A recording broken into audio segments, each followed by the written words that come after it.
Everyone, मैं प्रदीप कुमार आप सभी का hashtag Pradeep maths India YouTube channel पर स्वागत करता हूं। देखो,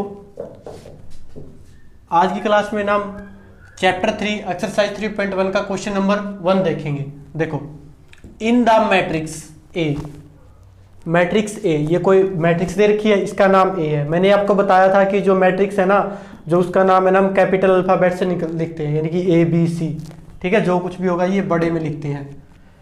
अब देखो, यहां पर ये आपको एलिमेंट दे रखे हैं अंदर। तो पहला क्वेश्चन आपका ये लिखा भाई, right the order of the matrix. तो ऑर्डर बताना, तो ऑर्डर कैसे बताओगे? देखो, सबसे पहले ये देखो इसके अंदर रो कितनी है और कॉलम कितने हैं। तो मैंने आपको बताया था भाई, रो है ना, रो क्या होती है? जो ये ओरिजेंटल लाइन होती है ना, इनको रो बोलते हैं। कॉलम क्या है? जो ये खड़ी हुई लाइन है, इनको क्या बोलेंगे? कॉलम। तो देखो यहां पर सबसे पहले ये देखो, नंबर ऑफ रो कितनी है? नंबर ऑफ रो 1 2 3 कितनी है? 3। अब देखो number of column, number of column कितने दे रखे हैं? 4। देखो नंबर ऑफ रो कितनी है? 3। नंबर ऑफ कॉलम कितने हैं? 4। ठीक है यहां तक। अब देखो हमें निकालना है ऑर्डर ऑफ मैट्रिक्स। तो ऑर्डर क्या हो जाएगा? 3/4। तो इसको हम बाय बोलते हैं, यानी कि 3/4। यानी कि इसके अंदर क्या है? 3 रो है, 4 कॉलम है, तो इसका ऑर्डर क्या हो जाएगा? 3/4। ठीक है यहां तक। अब देखो द नंबर ऑफ एलिमेंट्स। भाई अगर हमें ना किसी मैट्रिक्स के अंदर नंबर ऑफ एलिमेंट्स निकालने हैं ना, तो हम रो और कॉलम की मल्टीप्लाई कर देते हैं ना, तो हमारे पास नंबर ऑफ एलिमेंट्स आ जाते हैं। ठीक है, देखो तो यहाँ पर 3 रो है, 4 कॉलम है, तो 3 4 जा 12। तो हमारे पास कितने एलिमेंट आ गए? 12। ठीक है यहां तक। उसके बाद देखो, राइट द एलिमेंट्स। हमें ना एलिमेंट्स निकालने हैं डिफरेंट प्रकार के। ठीक है, तो डिफरेंट एलिमेंट्स पूछे गए हैं। तो देखो आपके पास कौन कौन से एलिमेंट है जो आपसे पूछे गए। पहला है भाई A13। उसके बाद पूछा आपसे A21।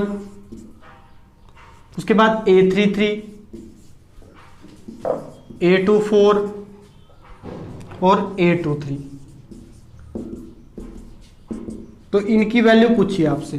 तो देखो इनकी वैल्यू कैसे बताओगे आप? A13 है, तो यानी कि देखो फर्स्ट रो में थर्ड कॉलम में। A13 का मतलब क्या है? First row third column. देखो फर्स्ट रो थर्ड कॉलम, तो कितना मिला? 19। तो ये हमारे पास आ गया एलिमेंट 19। अब A21 का मतलब क्या? Second row first column, second row first column, तो कितना मिला? 35। अब क्या है? Third row. अब यहां पर क्या दे रखा है हमारे पास? Third row third column. तो देखो हमने क्या देखा? Third row. अब थर्ड रो में थर्ड कॉलम में क्या है? -5। तो हम यहां पर क्या लिखेंगे? -5। ठीक है, अब देखो, अब यहां पर क्या दे रखा है? Second row fourth column. तो देखो यहां पर हम गए सेकंड रो में, उसके बाद फोर्थ कॉलम में, तो यहां पर हमें क्या मिला? 12। तो यहां पर हम क्या लिखेंगे अब? 12। ठीक है, A23 का मतलब क्या होता है भाई? सेकंड रो में थर्ड कॉलम। तो देखो सेकंड रो में गए, उसके बाद थर्ड कॉलम, इसमें कितना दे रखा है? 5/2। इस तरह से आप है ना ये एलिमेंट्स निकाल लेंगे कि भाई राइट द एलिमेंट्स बोला गया था ना भाई, A13 पे बताओ क्या, A21 पे क्या, A33 पे क्या, A24 पे, A23 पे। ठीक है, मैंने आपको बताया था ये फर्स्ट रो है, ये सेकंड रो, ये थर्ड रो, ये first column, second column, third column और ये फोर्थ कॉलम। तो जो मैट्रिक्स का ऑर्डर लिखते हैं ना, तो हम क्या लिखते हैं? रो बाय कॉलम में। और नंबर ऑफ एलिमेंट्स निकालने होते हैं तो हम क्या लिखते हैं भाई? जो रो और कॉलम है ना उनकी मल्टीप्लाई कर देते हैं, तो हमारे पास क्या आ जाता है? Number of elements. ठीक है, इस तरह से हम इस क्वेश्चन करेंगे। उम्मीद है भाई यहां तक समझ आया होगा। देखो जी, अब है ना चैप्टर 3 एक्सरसाइज 3.1 में क्वेश्चन नंबर 2 और क्वेश्चन नंबर 3 को देखेंगे। देखो क्वेश्चन नंबर 2 में क्या बोला गया? If A matrix has 24 elements. देखो कोई मैट्रिक्स है, उसके अंदर 24 एलिमेंट्स है।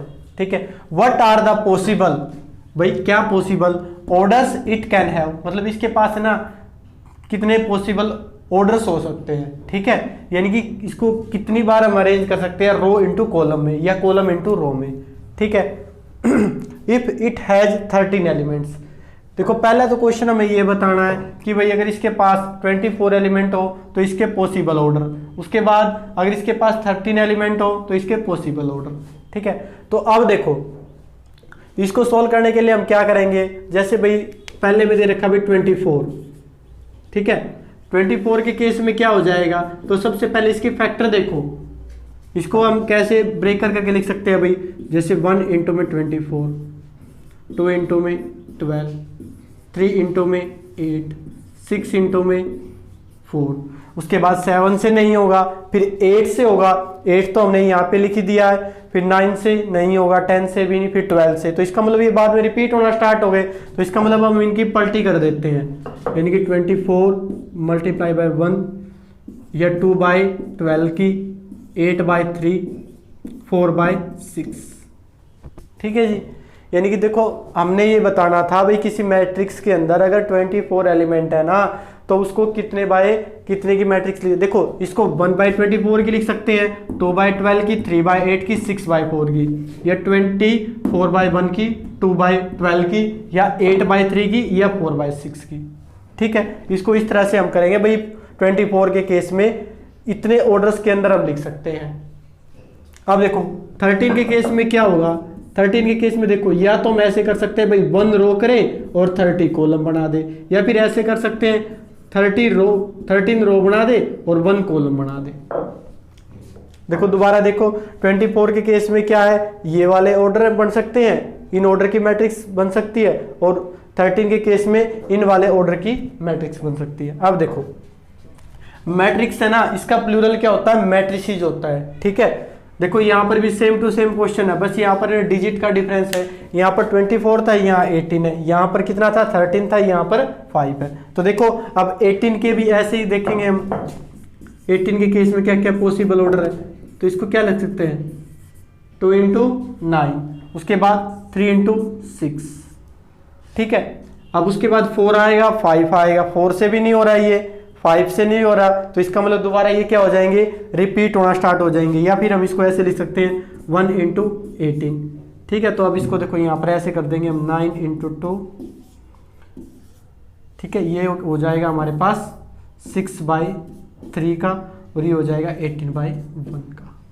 ठीक है, तो इस तरह से हम बता सकते हैं भाई इतने इतने ऑर्डर की है ना मैट्रिसेस बना सकते हैं अगर 18 एलिमेंट है। हम ऐसा कर सकते हैं 2 रो ले ले और 9 कॉलम ले ले, ऐसा कर सकते हैं 9 रो ले ले 2 कॉलम ले ले, या फिर 3 रो ले ले 6 कॉलम ले ले। इस तरह से बना सकते हैं। जो ये पहले वाला लिखा हुआ है ना, इसका मतलब होता है रो, दूसरे वाले का मतलब होता है कॉलम। इसमें भी पहले वाले का मतलब होता है रो और दूसरे वाले का मतलब क्या होता है कॉलम। ठीक है, देखो 5 के केस में क्या हो जाएगा, 5 के केस में तो सिर्फ 2 ही बना सकते हैं, 1 इंटू में 5 यानी कि 1 बाई 5 की, या 5 बाई 1 की। या तो हम ऐसा करेंगे 1 रो लेंगे उसके अंदर 5 कॉलम लेंगे, या फिर 5 कॉलम लेंगे उसके अंदर 1 रो लेंगे। ठीक है, तो इस तरह से भी क्वेश्चन नंबर 2 और क्वेश्चन नंबर 3 था आपका। ठीक है।